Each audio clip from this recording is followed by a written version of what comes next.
Hello students, PC study point में आपको स्वागत है। जैसा कि आपको पता है हमारे चैनल पे क्लास 11th, क्लास 12th के लिए फिजिक्स व केमिस्ट्री के वीडियोज हैं अवेलेबल हैं। इसी सीरीज़ में आज हम लेके आए क्लास 11th के लिए चैप्टर फर्स्ट, जिसका नाम है भौतिक जगत।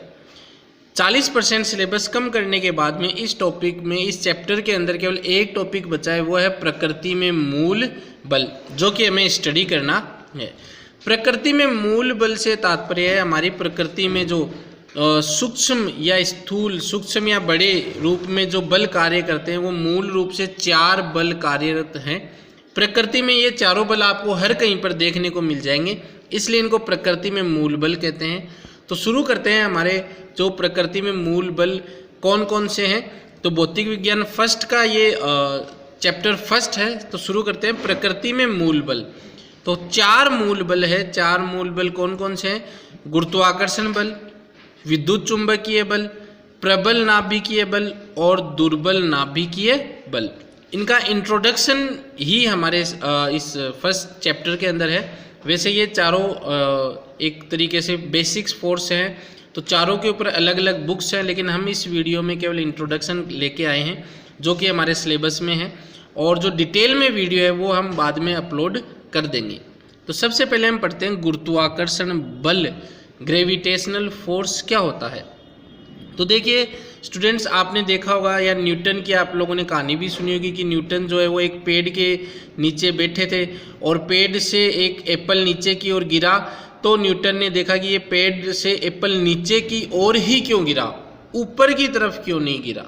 तो ये स्टोरी आपने सुनी होगी और उसी के बाद में फिर गुरुत्वाकर्षण बल की खोज हुई थी। तो चूंकि ब्रह्मांड में जितने भी पदार्थ हैं उनका एक निश्चित द्रव्यमान होता है, और न्यूटन के अनुसार किसी भी 2 पिंडों जिनका क्या हो, कुछ ना कुछ द्रव्यमान हो, के बीच एक आकर्षण बल कार्य करता है। इस आकर्षण बल को क्या कहते हैं? गुरुत्वाकर्षण बल कहते हैं।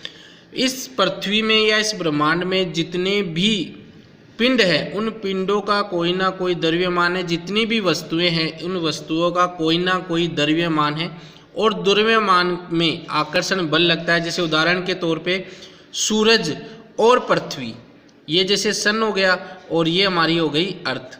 तो सन और अर्थ में कोई फिजिकल कोई कनेक्शन नहीं है, मतलब किसी रस्सी से नहीं बंधे हुए, किसी और किसी से नहीं बंधे हुए, लेकिन फिर भी पृथ्वी जो है वो सूरज के चारों तरफ चक्कर लगाती है। तो ये वो चक्कर क्यों, किस कारण लगा रही है? क्योंकि सन जो है वो पृथ्वी को क्या करता है? आकर्षित करता है गुरुत्वाकर्षण बल के कारण। ऐसे ही अर्थ भी है, वो सन को अपने गुरुत्वाकर्षण बल के कारण आकर्षित किए रखती है। ऐसे ही पृथ्वी के चारों ओर चक्कर लगाता है चंद्रमा।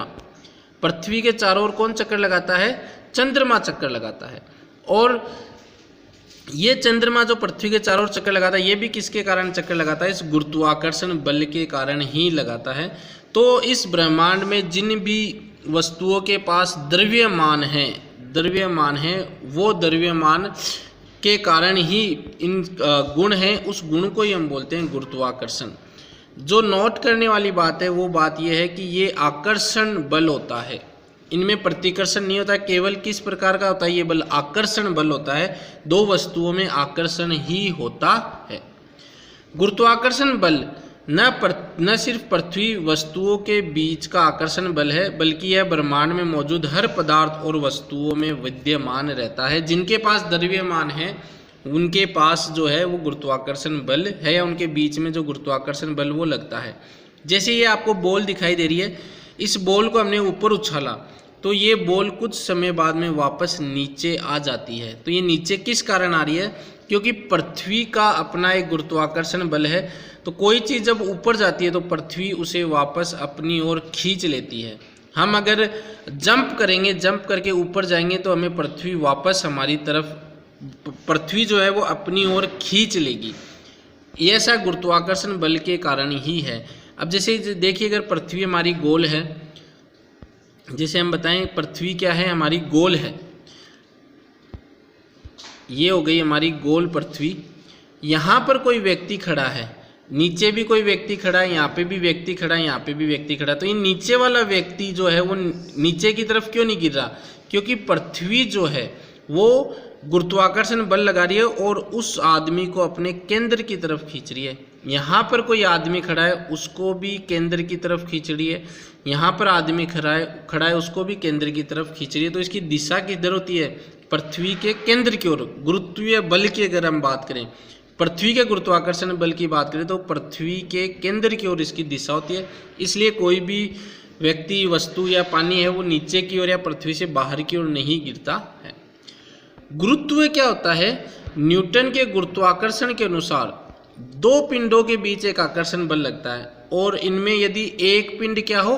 पृथ्वी हो, तब गुरुत्वाकर्षण बल को हम क्या कहेंगे? गुरुत्व कहेंगे। न्यूटन ने क्या बताया कि दो वस्तुएं हैं, वस्तु नंबर 1, वस्तु नंबर 2, इन दोनों के बीच में एक आकर्षण बल लगेगा जिसको हम गुरुत्वाकर्षण बल कहते हैं। यदि इन दोनों में से एक वस्तु क्या हो, जैसे दूसरे नंबर की वस्तु क्या है? पृथ्वी, तो उस गुरुत्वाकर्षण बल को ही हम क्या कहते हैं? गुरुत्व कहते हैं। तो गुरुत्व वह आकर्षण बल है जिससे पृथ्वी किसी वस्तु को अपने केंद्र की ओर खींचती है। पृथ्वी जो है वो वस्तु को अपने केंद्र की ओर खींचती है। यदि हम किसी भी वस्तु को ऊपर की ओर उछालेंगे तो वो ऊपर जाने के बाद पृथ्वी क्या करेगी? इसको अपनी ओर खींचेगी। अब वो डिटेल में जो है वो हमारे 11th में चैप्टर है गुरुत्वाकर्षण, उसमें हम पूरा डिटेल में हम स्टडी करेंगे।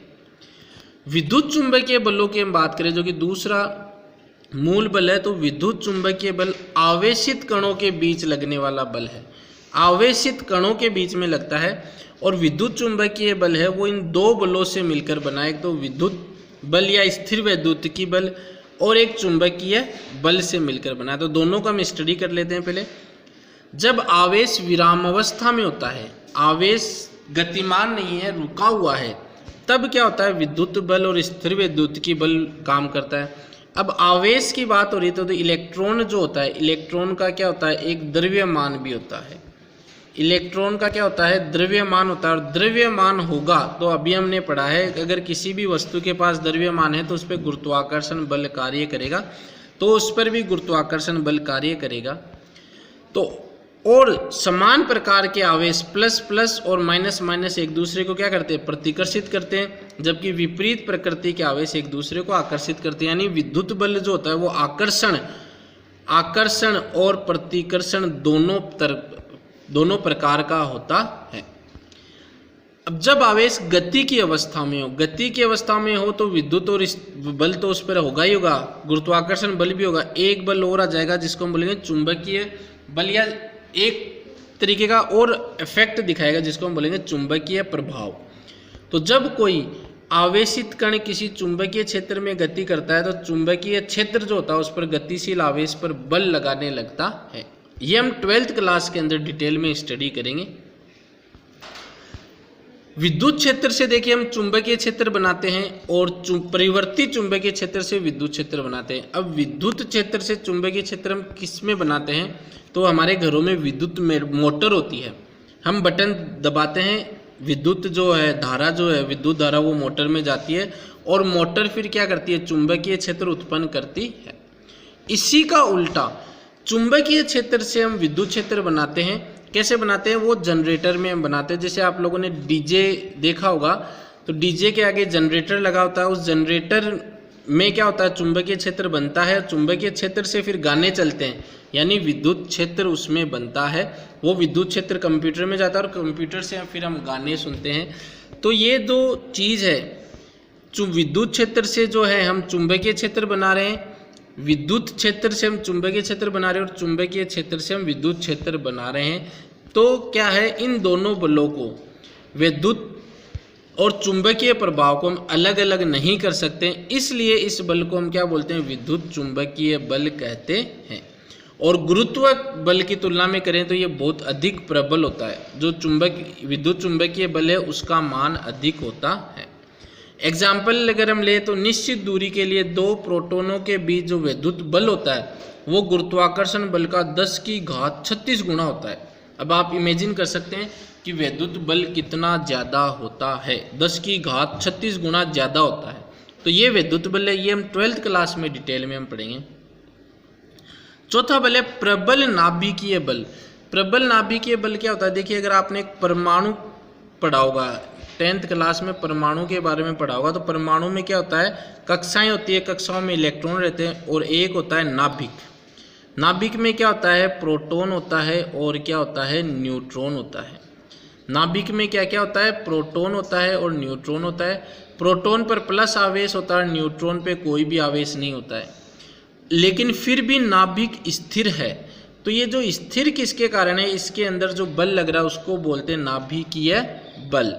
वह बल जो न्यूक्लियनों अर्थात प्रोटॉन और न्यूट्रॉन को नाभिक के अंदर बांधे रखता है उसको बोलते हैं हम नाभिकीय बल। ये प्रकृति में सभी बलों से शक्तिशाली है। ये आकर्षी प्रकृति का बल होता है जो नाभिकों को स्थायित्व प्रदान करता है। आकर्षण प्रकृति का बल है, तो ये भी हमें याद रखना है। नाभिकीय बल आवेश पर निर्भर नहीं करता है। अब देखिए, प्रोटॉन पर प्लस होता है, न्यूट्रॉन पर कुछ भी नहीं होता, जबकि नाभिक के अंदर बहुत सारे प्रोटॉन भी होते हैं। तो proton proton, neutron neutron, proton neutron के मध्य समान रूप से लगता है। तो ये आवेश पर, नाभिकीय बल है वो आवेश पर निर्भर नहीं करता है। फिर आगे नाभिकीय बल लघुपराशी होता है। लघुपराशी मतलब बहुत कम रेंज का होता है, जो कि 10 की घात -15 से अधिक दूरी तक काम नहीं कर सकता है। 10 की घात -15 का मतलब है 1/10 की घात 15। अब देखिए कितना छोटा बल है ये, 1/10 की घात -15 मीटर। तो ये हो गया नाभिकीय, प्रबल नाभिकीय बल। अब आता है दुर्बल नाभिकीय बल, वीक न्यूक्लियर फोर्स। तो दुर्बल नाभिकीय बल जो है वो नाभिक के बीटा 6 में प्रकट होता है। बीटा 6 में क्या होता है, जब नाभिक जो होता है वो टूटता है तो एक इलेक्ट्रॉन और एक न्यूट्रिनो उत्सर्जित होता है। न्यूट्रिनो क्या होता है, अनावेशित कण होता है।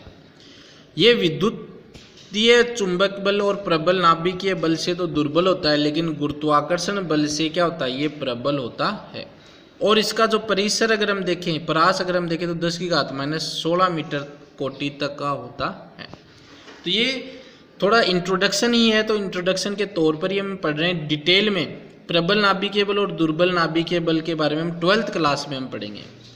अब तुलना अगर हम करें प्रबल नाभिकीय इसमें प्रकृति के मूल बलों में तुलना अगर हम करें तो ये तो गुरुत्वाकर्षण बल है, ये वीक न्यूक्लियर फोर्स है, ये विद्युत चुंबकीय बल है, और ये जो है ये है सबसे ज़्यादा प्रबल नाभिकीय बल। तो अगर हम गुरुत्वाकर्षण बल की तुलना 1 लें तो 10 की घात 25 तो वीक न्यूक्लियर फोर्स होता है। विद्युत चुंबकीय बल 10 की घात 36 होता है। प्रबल चुंबकीय बल 10 की घात 38 सबसे ज़्यादा। तो ये याद रखना है, हमें पूछा जा सकता है। आगे अगर हम बात करें तो ये टेबल आपकी बुक में है, इसको हम स्टडी कर लेते हैं। तो गुरुत्वाकर्षण बल जो होता है उसकी प्रबलता 10 की घात -39, परास अनंत। अनंत का मतलब है पृथ्वी और दूर कहीं तारा भी है तो उसके बीच में भी एक कोई गुरुत्वाकर्षण बल है। विश्व में स्थित सभी पिंड जिनके पास भी द्रव्यमान है उसमें गुरुत्वाकर्षण बल लगता है। दुर्बल नाभिकीय बल 10 की घात -13, परास देखे तो बहुत कम, अभी हमने देखा था 10 की घात -16 मीटर तक लगता है। कुछ मूल कण जैसे कि इलेक्ट्रॉन और न्यूट्रिनो बनते हैं। विद्युत चुंबकीय बल 10 की घात -2, ये भी अनंत है, जिन पे आवेश है उनके बीच में विद्युत चुंबकीय बल लगता है, और आवेशित कणों पर ये लगता है। आकर्षण और प्रतिकर्षण बल दोनों प्रकार का ये बल लगता है। प्रबल नाभिकीय बल लघुपराशी होता है और न्यूक्लियन और भारी मूल कणों के बीच में ये लगता है। तो ये आज का जो था वो छोटा सा ये वीडियो है।